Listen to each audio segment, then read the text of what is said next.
you want to de-escalate conflict and avoid miscalculation. So obviously people are working towards a diplomatic solution to de-escalate this conflict, but it has to be backed up with deterrence and it has to be backed up with a strong military presence. And what you're seeing are those conditions now that are changing on the peninsula in the theater as more capabilities such as THAAD, the repositioning of our fleet, obviously go in there to look at a more deterrent process on the peninsula, to include moving U.S. forces onto the peninsula, rotating them periodically into that theater.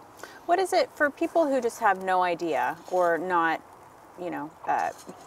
people who do not have family members in the military? Mm-hmm.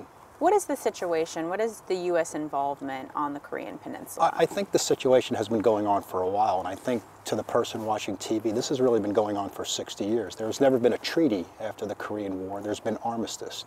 So this issue of being provocative and then having some type of de-escalation of conflict in terms of negotiation has been going on for years. So what you're seeing now is an escalation of that with North Korea, and probably looking to actually push us towards the table. So there's been a lot of rhetoric involved, but I think obviously people are working towards a diplomatic solution to get this back to where it needs to be, so that we don't do something where we miscalculate and do something that would be catastrophic. Mm-hmm. And we have how many troops in South Korea? Roughly about 25,000. You've been to South Korea? Yes, I have. So talk about what it's like for those troops living there and dealing with the exercises that continue to happen. Well, they're tremendously well-trained, tremendously disciplined, tremendously motivated, and their motto is fight tonight. They are prepared every single day, 24 hours a day, 7 days a week, to answer the call, being America's first line of defense, supporting the Republic of Korea, the ROK forces that are in South Korea. So a tremendously well-trained force. They do a lot of training, and then they're also supported by a contingent of U.S. forces that also go over to train with those forces on the peninsula. But the ROK Army, also very well trained, very well equipped, very well disciplined, very well motivated to defend their country. To them, would they view recent events as a definite escalation of activity or provocative behavior, or is the media overhyping? I'm trying to get a sense of... I don't think it's overhyped. I think the threat of a nuclear weapon with North Korea is significant. And I think that obviously, and you've heard others talk about this, is a game changer, specifically if that nuclear weapon can threaten the United States and threaten our allies in the Pacific. So that capability to have a nuclear weapon that could perhaps be postured against Japan or be used against us is a significant issue, and something that could really change the stability and the security, not just globally, but also really in the Pacific region for years to come. Mm-hmm. And as we were talking, everyone has mentioned that should something really escalate, it would be catastrophic. Yes. Just in terms of the casualties. And I think that's why it's so important that people are trying to de-escalate this. They're trying to, as I said earlier, avoid this miscalculation, so that we can use a diplomatic solution to get this back to where it needs to be. Because the other side of this, an attack on Guam or something on an attack on the United States, would obviously elicit a response from us, and that really would be catastrophic in terms of warfare on that peninsula.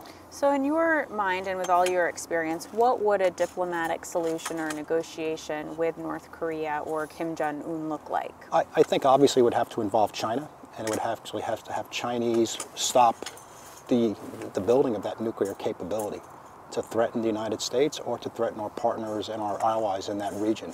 And I think without the Chinese support to push North Korea and to push Kim Jong-un into that, he will continue to do this to push a solution to make sure that he can preserve the regime in North Korea, which his ultimate end state is to preserve that regime in North Korea. Right. And how do you get China to the table? Do you think there are indicators that could happen? I think from what I've read, I think there are indicators that they're moving there. I'm not sure they're moving as fast, perhaps, as people would like, but I think it's a function of how much we want to push them and then how much we're willing to sacrifice in terms of the economic impact that would have in terms of pushing the Chinese to the table.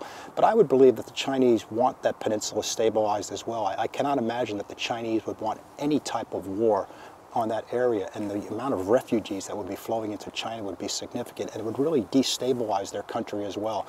So I can't imagine the Chinese would really want to push for any type of military action on that peninsula. Mm-hmm. So I think it's really to their advantage as well that they help us really come up with a diplomatic solution to avoid a challenge for future warfighting on that peninsula. the exercises that occurred yesterday, Yes. how do you think that's viewed by North Korea? I mean, is that... I think anytime we have those Ultra Freedom Guardian exercises, there's always a response. I know when I was there a few years ago, there would always be a response during those exercises. And I think that's North Korea's way of responding back to say, we don't want to see this, we don't want to see any type of unification on the peninsula. And it's their response to South Korea that this is exacerbating the problem.